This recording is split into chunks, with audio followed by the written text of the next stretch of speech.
मैंने पहले ही devil fruits के बारे में वीडियो बना रखी है और आगे भी मेरे काफी प्लान्स हैं कि मैं और भी डेविल फ्रूट्स को कवर करूं और साथ में उनके यूजर्स के बारे में भी बात करूं। पर फिलहाल हम आज की इस वीडियो में खासकर नॉन डेविल फ्रूट्स यूजर्स के बारे में बात करने वाले हैं। वी ऑल नो दैट कि वन पीस की दुनिया में डेविल फ्रूट्स ही सबसे ज्यादा पावर्स का जरिया है, लेकिन हम हाकी को भी इग्नोर नहीं कर सकते जो कि बिना डेविल फ्रूट को खाए भी मिल जाती है। और इस डेविल फ्रूट की दुनिया में चंद ऐसे लोग भी हैं जो कि डेविल फ्रूट को खाए बगैर बहुत ही ज्यादा पावरफुल हैं। तो आज की इस वीडियो में हम 5 ऐसे लोगों के बारे में बात करेंगे जिन्होंने डेविल फ्रूट को खाए बगैर ही पूरी दुनिया में तहलका मचा दिया। वैसे ये टॉप 5 वाली लिस्ट मैंने अपने हिसाब से बनाई है, मतलब कि मेरे हिसाब से यही टॉप 5 की रैंक डिजर्व करते थे। अब आप चाहे इसे फेवरेटिज्म कह लें, वो आप कह सकते हैं। बाकी जो आपके हिसाब से टॉप 5 डिजर्व करते हैं वो आप नीचे कमेंट सेक्शन में लिख सकते हैं। तो बगैर टाइम वेस्ट किए चलते हैं अपने टॉपिक की तरफ।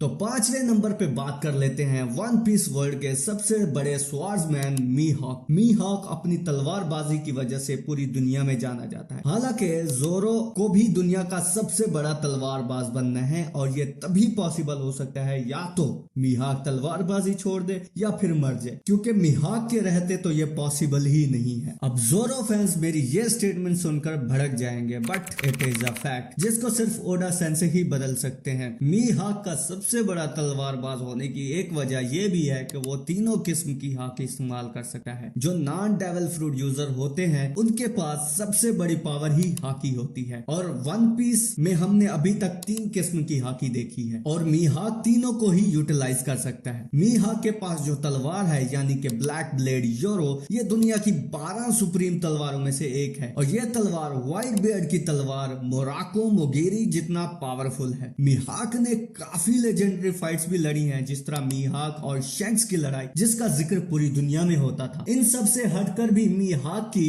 आंखें सबसे मुनफरिद हैं और इस तरह की आंखें वन पीस में हमने सिर्फ या तो इमू समा की देखी हैं या फिर जुनिशा की ही देखी हैं। और ये भी हो सकता है कि इन आंखों में कोई स्पेशल पावर्स हो या फिर मीहॉक किसी खास क्लैन से ताल्लुक रखता हो। ये तो बस एक थ्योरी है, बाकी आप लोगों का क्या कहना है वो आप नीचे कमेंट सेक्शन में बता सकते हैं। चौथे नंबर पर हम जिसकी बात करने जा रहे हैं वो है बेन बेकमैन, जो कि शैंक्स के क्रू का वाइस कैप्टन है। और कुछ लोगों का मानना यह भी है कि बेन बेकमैन की पावर्स शैंक्स की पावर्स के बराबर हैं। ऐसा लोगों का कहना है, मैं नहीं कह रहा, लेकिन फिर भी अगर इस हिसाब से देखा जाए तो वन पीस में तमाम योंकोस के वाइस कैप्टन या कमांडर्स में से बेन बेकमैन सबसे ज्यादा पावरफुल है। वैसे अगर मार्को की बात की जाए तो उसने अकेले ही किंग और क्वीन को हैंडल किया है, बट अगर बेन बेकमैन को देखकर किजारो जैसा नेवी एडमिरल भी घबरा सकता है तो फिर मैं यही कहूंगा कि बेन मार्को से भी ज्यादा ताकतवर है। वैसे शैंक्स के क्रू को हमें इतना ज्यादा देखने का मौका ही नहीं मिला, इसलिए हमें बेन बेकमैन की पावर्स का भी कोई इतना खास अंदाजा नहीं है। बस बेन को हमने सिर्फ गन्स का इस्तेमाल करते हुए ही देखा है। बहरहाल जितना इस कैरेक्टर की हाइप बनी हुई है इससे अंदाजा तो यही लग रहा है ही इज वेरी पावरफुल। पर तीसरे नंबर पर जाने से पहले मेरी आप लोगों से यही गुजारिश है कि मुझ पे भी थोड़ा नजर करम फरमा दें। इससे मुराद यही है कि वीडियो को लाइक करें और चैनल को सब्सक्राइब करना मत भूलें।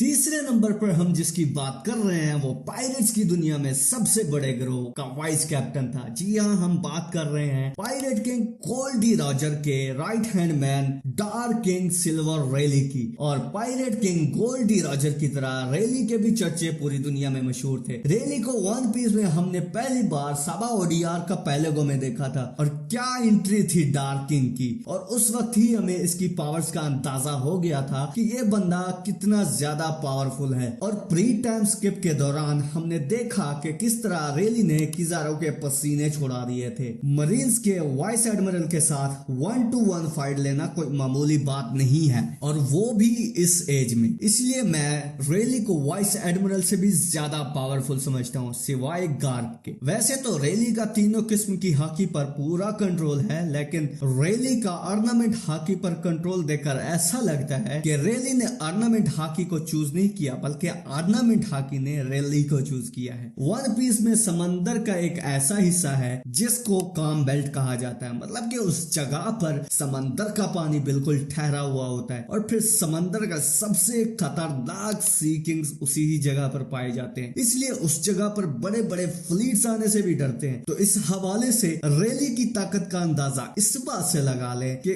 उसी काम बेल्ट को रैली तैर कर पार करता है और अमेज़न लिली पहुंचता है।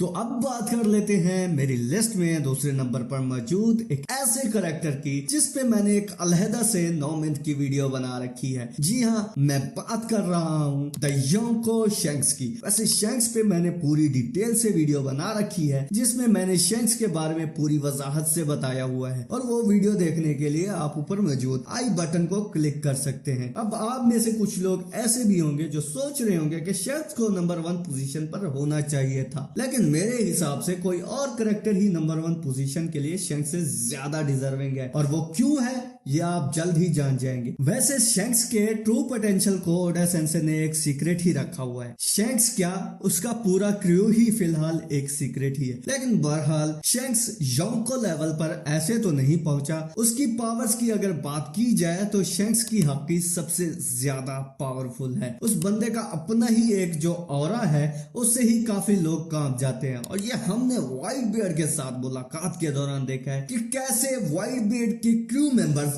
सिर्फ शैंक्स के ऑरा को महसूस करके ही बेहोश हो जाते हैं और फिर मरीन फोर्ड में भी सिर्फ शैंक्स की प्रेजेंस से मरीन फोर्ड वॉर रुक जाती है और फिर वानो आर्क में शैंक्स अपने शिप में कहीं दूर खड़े होकर मरीन एडमिरल रियोको गियो को अपनी हाकी के सिग्नल्स भेजकर पीछे हटने पर मजबूर कर देता है। रियोको गियो जैसे ही शैंक्स की हाकी को महसूस करता है तो उसकी हालत कुछ इस तरह की होती है, मुझे अपने घर जाना है। वन पीस की स्टोरी जैसे ही आगे बढ़ती रहेगी तो हमें और भी ज्यादा शैंक्स के बारे में जानने को मिलेगा।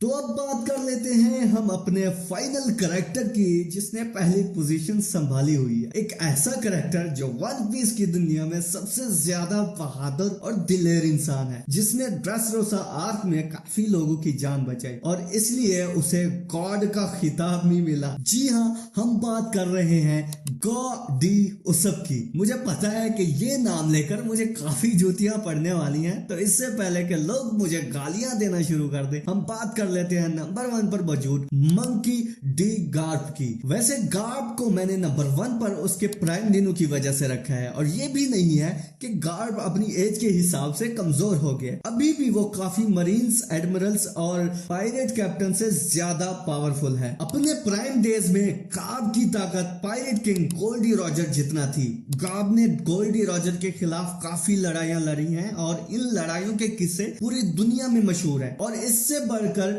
गार्प ने गॉड वैली में वन पीस हिस्ट्री के सबसे बड़े पायरेट रॉक्स डी जिबेक को हराया, जो कि वन पीस की दुनिया का सबसे ज्यादा खतरनाक पायरेट था, जिसके क्रू में काइडो, बिग मॉम और व्हाइट बियर्ड जैसे बहुत ही ज्यादा खतरनाक लोग शामिल थे। और फिर ऐसे क्रू को हराना कोई मामूली बात नहीं है और उसके चलते ही गार्प मरीन्स का हीरो कहलाने लगा। गार्प को बहुत बार फ्लीट एडमिरल बनने की भी ऑफर्स आई, लेकिन हम सबको पता है गार्प सेलेस्टियल ड्रैगन से कितनी नफरत करता है और इसलिए उसने हर बार ही इस ऑफर को ठुकरा दिया। ये भी कहा जाता है कि मरीन फोर्ड आर्क के दौरान गार्प सब मरीन एडमिरल से ज्यादा ताकतवर था। जो कुछ भी साकाजुकी ने इसके साथ किया, अगर गार्प चाहता तो साकाजुकी को उसी वक्त ही मार सकता था, लेकिन सेंगोकू ने गार्प को रोक के रखा और गार्प ने खुद को भी रोक के रखा, क्योंकि जो उसकी एक हीरो की रेपुटेशन बनी हुई थी वो सारी खाक में मिल जानी थी, वरना तो